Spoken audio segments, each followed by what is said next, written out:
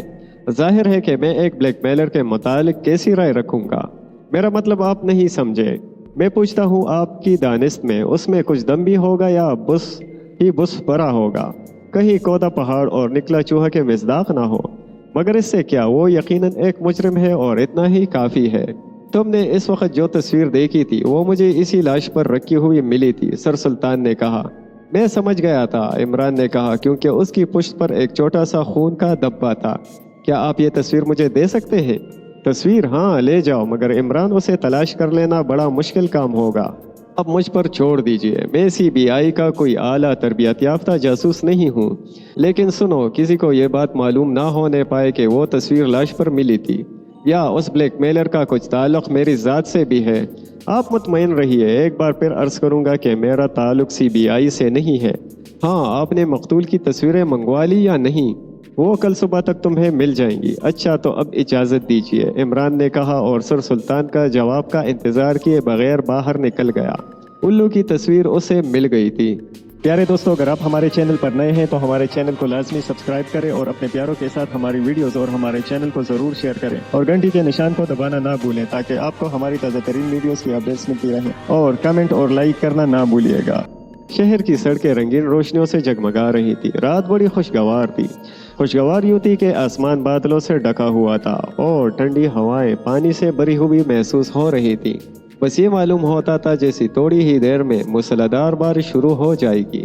ایسی راتیں عمران کے لیے بڑی دلچسپ اور انتہائی خوشگوار ہوا کرتی تھی۔ ایسی راتوں سے وہ پوری طرح لطف اٹھاتا تھا، مگر اس کے لطف اٹھانے کا طریقہ عام آدمیوں کے طریقوں سے مختلف ہوتا۔ وہ اپنا بہترین سوٹ پہن کر باہر نکل جاتا اور بھیگتا پھرتا۔ وہ برسات کو شاعروں کی نظر سے دیکھنا پسند نہیں کرتا تھا، وہ جو برسات کی تعریف میں بڑی بڑی نظمیں کہتے ہیں۔ اس کی دانست میں یا تو بدو ہوتے ہیں یا 100% 420، کیونکہ وہ اپنی کھڑکیوں میں اس طرح بیٹھتے ہیں کہ ان پر بارش کا ایک قطرہ بھی نہ پڑنے پائے۔ موسم برسات کی شان میں قصیدے کہتے ہیں، کہیں راستے میں بارش آ جائے تو اس طرح جی چھوڑ کر بھاگیں گے جیسے ملک الموت پیچھا کر رہا ہو۔ یہی بدذوق جب شعر کہنے بیٹھتے ہیں تو ایسا معلوم ہوتا ہے جیسے بارش کا ایک ایک قطرہ ان کی روح سے گزر کر زمین پر گر رہا ہو۔ بہرحال عمران صحیح معنوں میں برسات سے لطف اٹھانے کا قائل تھا۔ وہ آج رات تو وہ دوہرا فائدہ اٹھانے کا تہیہ کر چکا تھا۔ آج اس نے گیراج سے اپنی کار نہیں نکالی۔ کچھ دور پیدل چلنے کے بعد ایک موٹر رکشہ لیا اور جارج ٹاؤن کے علاقے میں مٹر گشتی کرتا رہا، حتیٰ کہ بارش شروع ہو گئی۔ کہاں لے چلو صاحب؟ رکشہ ڈرائیور نے کہا۔ بارش آ گئی، عمران نے حیرت سے کہا۔ جی ہاں۔ اچھا، تو پھر مجھے یہیں اتار دو، عمران نے سنجیدگی سے کہا۔ یہاں سڑک پر؟ رکشہ والے کے لہجے میں حیرت تھی۔ ہاں بھائی۔ رکشہ رک گیا۔ عمران نیچے اتر کر جیب سے پیسے نکالنے لگا۔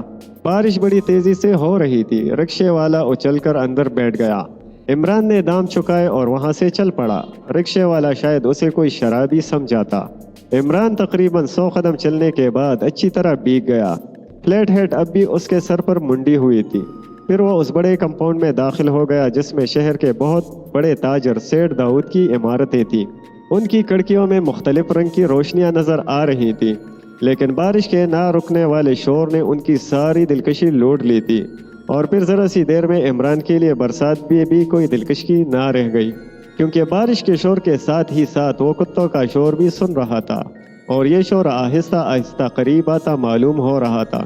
خطرہ سر پر پہنچ گیا اور عمران نے ایک قریبی عمارت کے برآمدے میں چھلانگ لگا دی۔ ساتھ ہی وہ مدد کے لیے بھی چیخا۔ 3 خطرناک السیشن اس پر چپٹ پڑے تھے اور عمران بھیگی ہوئی فلیٹ ہیڈ سے انہیں دمکا رہا تھا۔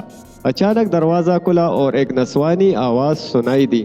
وہ کتوں کو ڈانٹ رہی تھی۔ عمران کتوں سے نبٹ رہا تھا، اسی لیے اس کی شکل نہ دیکھ سکا۔ اب وہ بھی کتوں ہی کی طرح بھونکنے اور غرانے لگا تھا۔